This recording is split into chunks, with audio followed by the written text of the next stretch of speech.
السلام علیکم دوستو عہد قدیم سے الجزائر افریقہ کا حصہ رہا ہے، جس پر غنوشی حکمران تھے اور جس کا دارالخلافہ کارتھیج تھا۔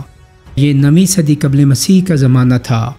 146 قبل مسیح میں کارتھیج اہل روما کے ہاتھوں تباہ ہو گیا، جس کے بعد پورے شمالی افریقہ پر روم کا تسلط قائم ہوا۔ وہ علاقہ جو آج الجزائر کے نام سے موسوم ہے، اس زمانے میں نومیدیا کہلاتا تھا۔ رومیوں کے انحطاط کے بعد ہسپانیوں کے وندلوں نے 100 سال تک یہاں حکومت کی۔ اس کے بعد یہ بازنطینی سلطنت کی حدود میں شامل کیا گیا۔ یہاں جو قوم آباد ہے وہ بربر ہے۔ سب سے پہلے مصر بازنطینی تسلط سے آزاد ہوا۔ 670 عیسوی میں عقبہ ابن نافع نے بربروں کی امداد سے شمالی افریقہ کو بازنطینی تسلط سے آزاد کروا لیا۔ یہ خلافت بنی امیہ کا زمانہ تھا، جب الجزائر، مراکش، تینیس اور لیبیا پر مسلمانوں کا قبضہ ہوا اور شمالی افریقہ کی پوری آبادی حلقہ بگوش اسلام ہوئی۔ اسپین پر مسلمانوں کا جو حملہ طارق بن زیاد کی سرکردگی میں ہوا، اس میں بربروں نے عربوں کے شانہ بشانہ حصہ لیا۔ 972 عیسوی میں خلافت فاطمین کے زمانے میں یہاں کے گورنر یوسف بلقون ابن زری نے آزادی کا اعلان کیا۔ 13ویں صدی عیسوی کے آخر تک مراکش، تینس اور الجزائر پر فاطمین اور الموادین حکومتوں کا قبضہ رہا۔ اس زمانے میں الجزائر مغرب وسطی کے نام سے، مراکش مغرب اقصی اور تینس افریقہ کے نام سے موسوم کیے جاتے تھے۔ 1492 میں غرناطہ کے سقوط کے بعد اسپین سے مسلمانوں کی ایک بہت بڑی تعداد یہاں آ کر آباد ہو گئی۔ 1553 میں خیر الدین باربروسا نے الجزائر کو سلطنت عثمانیہ کے تحت کیا۔ اسی زمانہ میں مغرب وسطی کا نام الجزائر پڑا اور اس ملک نے ایک علیحدہ حیثیت حاصل کی۔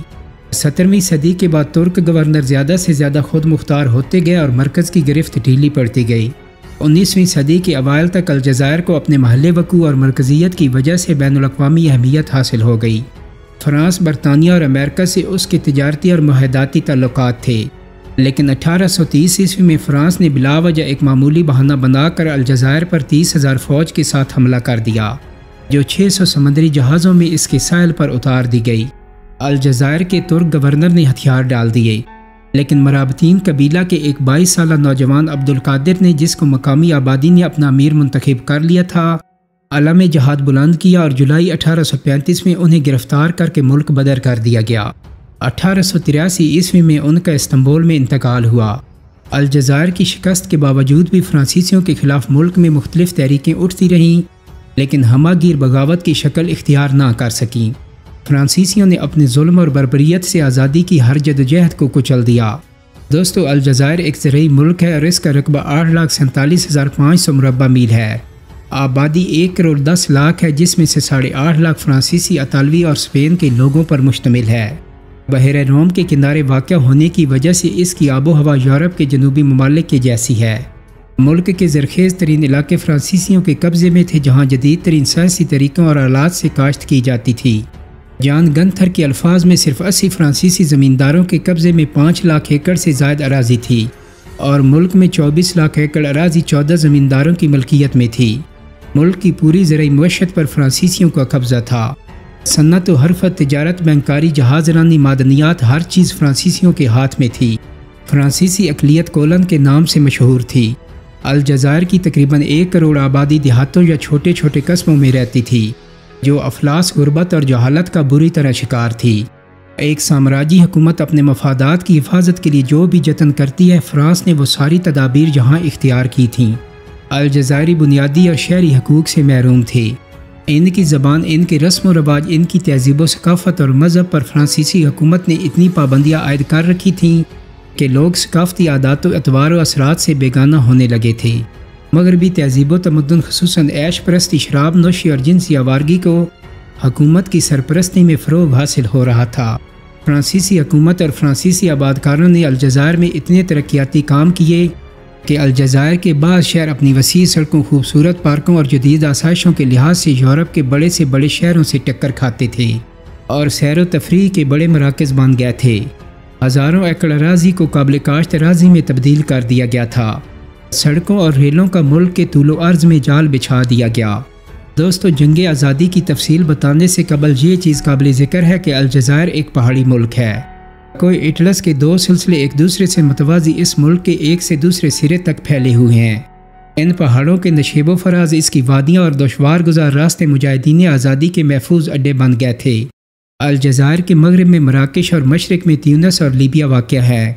مراکش اور تیونس پر بھی فرانس کا قبضہ تھا اور یہاں بھی آزادی کی تحریکیں چل رہی تھیں، لیکن ان میں وہ شدت پیدا نہیں ہوئی تھی جو الجزائر میں تھی۔ فرانس کے لیے بیک وقت ان تینوں شمالی افریقہ کے ملکوں سے برسر پیکار رہنا ممکن نہ تھا، اس لیے اس نے 1959 میں مراکش اور تیونس کو آزاد کر دیا اور اپنی پوری قوت الجزائر کی تحریک آزادی کو کچلنے کے لیے محفوظ کر دی۔ 1834 میں الجزائر پر قبضہ کرنے کے بعد فرانس نے اس کو اپنی مملکت کا حصہ تو قرار دیا تھا، لیکن یہاں کے باشندوں کو فرانس کی شہریت نہیں دی گئی تھی، البتہ انہیں رعایا کا لقب دیا گیا تھا۔ 1870 میں الجزائر کو 3 فرانسیسی شعبوں کا نام دیا گیا۔ فرانس کی پارلیمنٹ نے یک طرفہ طور پر انضمام کی یہ ساری کارروائی کی جس سے مقامی آبادی کا کوئی تعلق نہیں تھا۔ دوسری جنگ عظیم کے بعد تک الجزائر کے باشندوں کے لیے کوئی آئین نہیں تھا، ان کی نہ کوئی قانون ساز جماعت تھی اور نہ انہیں رائے دہی کا حق حاصل تھا۔ 7 مارچ 1944 کو پہلی مرتبہ الجزائر کے باشندوں کے شہری حقوق تو تسلیم کیے گئے، لیکن اس شہریت کے مستحق چند منتخب لوگ ہوتے تھے۔ 27 اکتوبر 1946 میں شہریت کو عام کر دیا گیا۔ 1947 میں فرانس اور الجزائر کے لیے ایک مشترکہ مجلس قانون ساز کی تجویز کی گئی، لیکن الجزائر کی یورپین آبادی کے ساتھ انتہائی ترجیحی سلوک روا رکھا گیا۔ فرانس کی پارلیمان میں الجزائر کی نمائندگی بے حد محدود اور برائے نام تھی۔ دوسری جنگ عظیم کے اختتام کے بعد دنیا میں سامراجیت کے خلاف ایک طوفان برپا ہو گیا۔ اکثر ممالک جو صدیوں سے سامراجی نظام کا شکار تھے آزادی کی کشمکش میں مبتلا ہو گئے۔ الجزائر میں بھی تحریک آزادی نے زور پکڑا۔ فرانسیسی الجزائر میں ایسی تحریک کو پروان چڑھتا نہیں دیکھ سکتے تھے، لہٰذا انہوں نے ابتدا ہی سے اس کو کچلنے کی کوشش کی۔ ہند چین کے باشندوں کے ساتھ ان کے مظالم کی داستان دنیا کے سامنے تھی، اور اس ملک کو انہوں نے اسی وقت چھوڑا تھا جب ان کو فوجی شکست کا سامنا کرنا پڑا تھا۔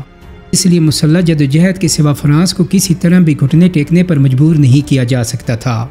1954 کی مسلح جدوجہد سے قبل پہلی جنگ عظیم کے بعد امیر عبدالقادر کے پوتے امیر خالد نے فرانس کے پنجوں سے الجزائر کو آزاد کرانے کے لیے ایک منظم تحریک شروع کی تھی۔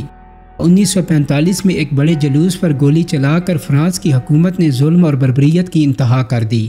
45,000 الجزائری باشندوں کا قتل عام کیا گیا اور ان کی آبادیوں کو جلا کر خاکستر کر دیا گیا۔ اس ظلم اور سفاکی نے اہل ملک کی آنکھیں کھول دیں۔ نوجوانوں نے اپنے ملک کی آزادی کے لیے جان کی بازی لگانے کا عہد کیا اور محمد بن بیلہ کی سرکردگی میں قومی محاذ آزادی جماعت قائم ہوئی۔ 1 نومبر 1945 کو جنگ آزادی کی ابتدا ہوئی۔ 70 مقامات پر بیک وقت مسلح حملہ کیا گیا جس نے فرانسیسی حکومت کو دم بخود کر دیا۔ گوریلوں نے فوجی اڈوں، پولیس کی چوکیوں، گولہ بارود اور پٹرول کے ذخیروں کو سب سے پہلے اپنے حملے کا نشانہ بنایا۔ ریل تار، ٹیلی فون اور ریڈیو کے سلسلوں کو کاٹ دیا گیا اور آمد و رفت کے پلوں کو تباہ کر دیا گیا۔ اس حملے کے بعد گوریلے تیونس کی سرحد پر کوئیارس کے پہاڑی علاقوں میں منتقل ہو گئے اور خود کو گوریلا یونٹوں میں منظم کر لیا۔ اس مسلح انقلاب کو کچلنے کے لیے حکومت فرانس نے زبردست فوج لگائی۔ ہوائی جہاز، جیٹ بمبار، توپ خانہ، مشین گن اور کیمیائی بم تک مقامی آبادیوں پر برسائے گئے۔ جانبازوں کی تلاش میں فرانسیسی فوج دیہاتوں اور آبادیوں کا محاصرہ کر لیتی اور تلاشی کے دوران نوجوانوں کو بلا امتیاز گولی کا نشانہ بنا دیا جاتا، گھروں کو جلا دیا جاتا، عورتوں کی آبروریزی کی جاتی اور بچوں کو قتل کیا جاتا۔ کوئی ایسا ظلم نہ ہوتا جو آبادی پر نہ ڈھایا جاتا ہو۔ ابتدا میں جب پہلا مسلح حملہ کیا گیا تو گوریلوں کی تعداد بہت کم تھی اور ان کے پاس کسی قسم کا ہتھیار نہیں تھا، لیکن پہلا حملہ جو اچانک کیا گیا تھا اس میں فرانسیسی فوج کا بہت سا ہتھیار مجاہدین کے ہاتھ لگا۔ گوریلا مجاہدین کی نفری کی تعداد میں بھی اضافہ ہونے لگا اور 2-3 سال کے عرصے میں گوریلوں کی تعداد 1 لاکھ تک پہنچ گئی۔ دوستوں، مجاہدین کا سب سے مضبوط مورچہ کوئیارس کے پہاڑی علاقے میں تھا جس کے مقابلے کے لیے فرانس کی 50,000 بہترین فوج لگائی گئی تھی۔ اس کی کمک کے لیے مزید 10,000 فوج یورپ سے طلب کی گئی تھی۔ اس کے علاوہ گشتی رضاکار دستے، چھاتا فوج اور کمانڈوز بھی تھے۔ صرف کوئیارس کے علاقہ میں فرانسیسی فوج کے 2 ڈویژن لگے تھے جن کی امداد کے لیے ہوائی جہاز بھی تھے۔ جانباز قسطنطین کے ضلع میں جو کوئیارس کے پہاڑوں کے شمال میں واقع تھا، گوریلا چھاپوں کے ذریعے فوجی اڈوں، ریلوے پلوں، نظام مواصلات اور دیگر اہم مراکز کو تباہ کر رہے تھے۔ ضلع قسطنطین کے جنوبی علاقے کے قبائل بھی فرانس کے خلاف اٹھ کھڑے ہوئے اور کوئیارس میں مجاہدوں سے جا ملے۔